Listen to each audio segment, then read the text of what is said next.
ध्यान रखना, ऐसे मत ऐठ जाना, नहीं तो भ्रकुटी टेढ़ी कर देंगे तो कहीं के नहीं रहोगे। वो भाव में ऐठना अलग बात है कि प्रेम में, भाव में उनको रिझाने के लिए, मनाने के लिए उनसे लड़ पड़ो, वो बात अलग है। एक भक्त भगवान से लड़ बैठा, कहता है तुम बड़े स्वार्थी हो प्रभु। भगवान बोले क्यों? कहा तुमने गजराज को तारा, गजराज मतलब हाथी को तारा। भगवान ने कहा तो इसमें मेरा क्या स्वार्थ? हाथी को तारा मैंने, ना उसने स्तुति की, ना उससे भजन आता, ना उससे कीर्तन आता, ना वो पढ़ा लिखा, ना वो मेरा भक्त, फिर भी मैंने उसको तारा ना, इसमें मेरा क्या स्वार्थ? तो भक्त कहता है कि प्रभु तुम बहुत चालाक हो। अब भक्त का भाव है, लड़ बैठा भगवान से। भगवान ने कहा क्यों? तो कह रहा है गजराज तारो तेने आवने को जावने को। हाथी को क्यों तारा? हाथी को इसलिए तारा कि हाथी को तुम ले गए बैकुंठ, आने जाने के लिए, सवारी करने के लिए लगेगा, इसलिए उसने थोड़ा सा पुकारा, हे नारायण आओ। आप पहुंच गए कि चलो हाथी को तार दूंगा। तारने के बाद गरुड़ जी को ढीले पड़ गए ड्यूटी देने में, तो हाथी आने जाने के लिए काम में आएगा।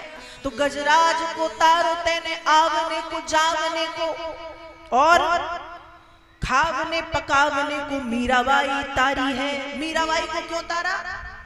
कहा मीराबाई को, मीराबाई ने थोड़ा सा नृत्य किया भाव में, ऐसी लागी लगन, मीरा हो गई मगन, आपने मीरा को तार दिया। और हमको पता है मीरा को तारने के पीछे कारण क्या है। कहा मीरा को तारने के पीछे कारण क्या? कहा मीरा को तारने के पीछे कारण ये कि मीरा है मेवाड़, राजस्थान में। पर राजस्थान के लोग खाना बड़ा, भोजन बड़ा अच्छा बनाते हैं, तरह तरह के पकवान, बड़ा स्वादिष्ट भोजन पकाते हैं। राजस्थानी भोजन की बात ही अलग है। तो मीरा को तारा, क्यों तारा? खावने पकावने को मीराबाई तारी है। बैकुंठ के जो खाना भोजन बनाने वाले हैं वो कुछ ढीले पड़ गए, उनके हाथों में स्वाद नहीं रहा। आपने कभी मीरा के हाथ का भोग चख लिया होगा? तो मीरा को तार दिया कि बैकुंठ में रहेगी, तरह तरह के पकवान बना करके मुझे पवाएगी। लड़ रहा है भक्त कि तुम स्वार्थी हो, तुमने हाथी को तारा सवारी करने के लिए, तुमने मीरा को तारा भोजन बनाने के लिए। गजराज तारो तेने आवने को जावने को, खावने पकावने को मीराबाई तारी है। फिर आगे कहता है नरसी मेहता को तारो व्यवहार सवारने को। नरसी मेहता को क्यों तारा? नरसी मेहता को तारा, आपने अकाउंटेंट बना लिया, अपना मुनीम बना लिया। आपके मंदिर में खूब चढ़ावा, गिनने के लिए भी तो कोई चाहिए ना संभालने के लिए। तो नरसिंह मेहता को बुला लिया कि संभालेगा, अकाउंटेंट, मुनीमी करेगा स्वर्ग में, बैकुंठ में। तो गजराज को तारो तेने आवने को जावने को, खावने पकावने को मीराबाई तारी है।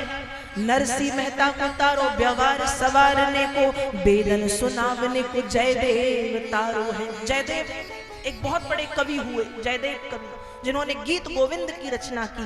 जयदेव को तारा कि प्रतिदिन आपको बैकुंठ में गीत गोविंद सुनाएगा, प्रतिदिन आपको गीत गोविंद। भगवान को गीत गोविंद कितना प्रिय है। गीत गोविंद भगवान को इतना प्रिय है, इतना प्रिय है कि एक बार की बात है, बड़ी प्यारी बात है, ध्यान से सुनना। एक वैष्णव और एक मुसलमान,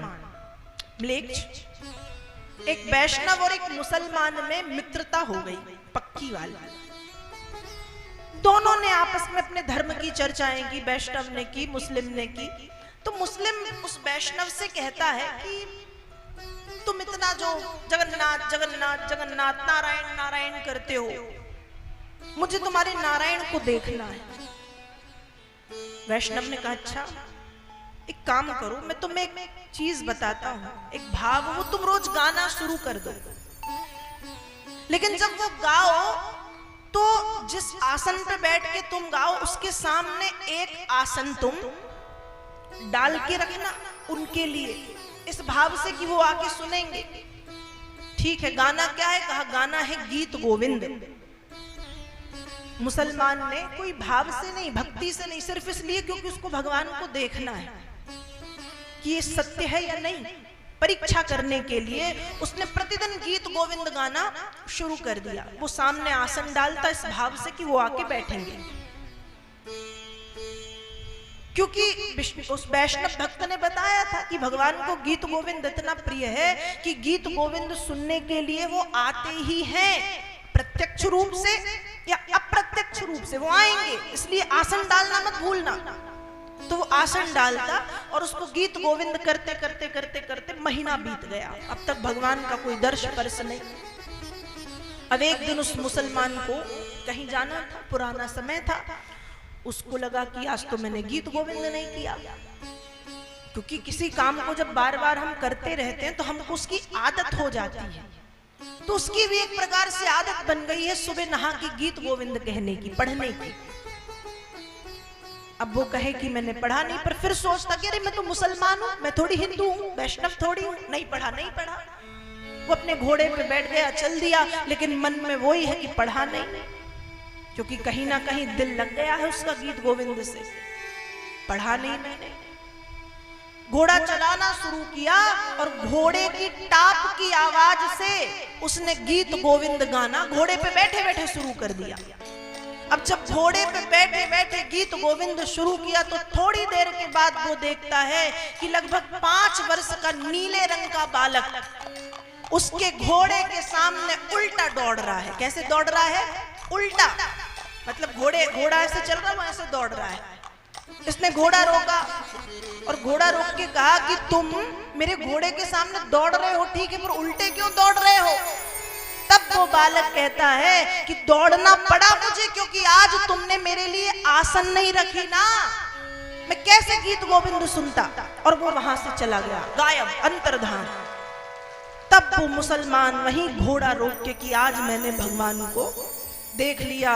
वो रोज आसन डालता था और अदृश्य रूप में वो रोज आकर के गीत गोविंद सुनते थे, लेकिन आज वो आ नहीं पाए, आसन नहीं डाल पाया। तो वो आए दौड़ते दौड़ते, उल्टे पांव दौड़ते हुए गीत गोविंद सुना उन्होंने। तो वो भक्त लड़ रहा है भगवान से कि तुम बहुत स्वार्थी हो, तुम भक्तों को तारते हो अपने स्वार्थ के लिए। क्या कह रहा है? गजराज को तारो तेने आवने को, जावने को, खावने पकावने को मीराबाई तारी है। नरसिंह मेहता को तारो ब्यावन सवारने को, बेदन सुनावने को जयदेव तारो है। जयदेव कवि को आपने तारा कि वो रोज रोज गीत गोविंद सुनाएगा, आपको प्रिय है। फिर रैदास को तारो तेने चामड़ा मधालवे को। रैदास को क्यों तारा?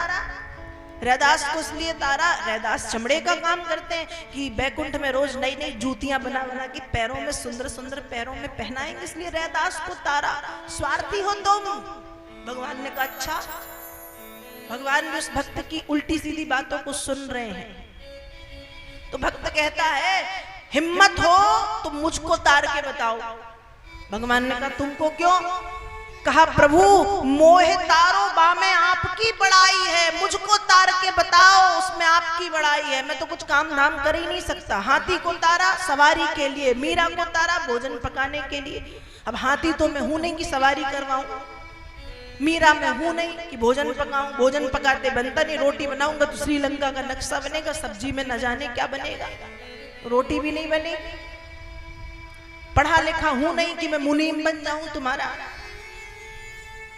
गाते मुझसे बनता नहीं कि जयदेव कवि की तरह कुछ सुना दूं, और कोई कला मुझसे आती नहीं कि मैं जूतियां बना के पहनाऊं। तो बड़ाई तुम्हारी उसमें है कि तुम मुझ जैसे महा आलसी को तारो जो पैर पे पैर रख के बैठा रहता है, कुछ नहीं करना जानता।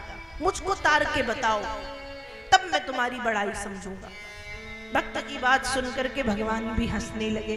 कहने का भाव ये है कि भक्त का भगवान से संबंध बनना चाहिए। कभी कभी भगवान को भक्त को भगवान के सामने लड़ जाना चाहिए, लड़ लेना चाहिए। अब लड़ना वो वाला लड़ना नहीं, प्यार वाला लड़ना। जैसे भक्त ने झगड़ा किया ना, बिंदु जी महाराज का एक भाव है, कन्हैया को एक रोज रोकर पुकारा, कृपा पात्र किस दिन बनूंगा तुम्हारा।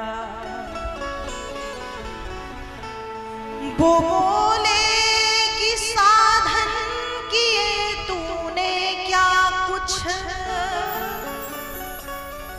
वो बोले कि साधन किए तूने क्या कुछ,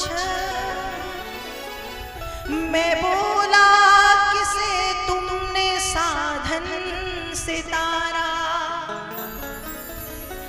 मैं बोला किसे तुमने साधन से तारा। कन्हैया को एक रोज रोकर पुकारा,